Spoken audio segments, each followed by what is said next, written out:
শুরু করিতেছি পরম করুণাময়ী আল্লাহর নামে।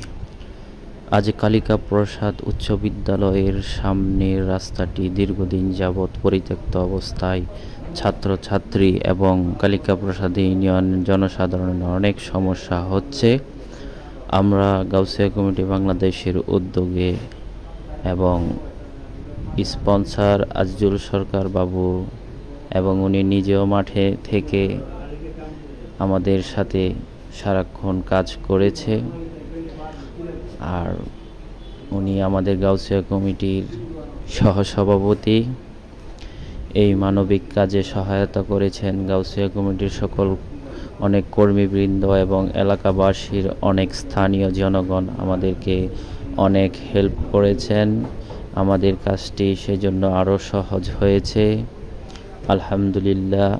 আমরা চাই গাউসিয়া কমিটির কাজ, মানবিক কাজ সবসময় বেগমান রাখার জন্য। আপনারা আমাদেরকে লাইক এবং শেয়ার করে আমাদের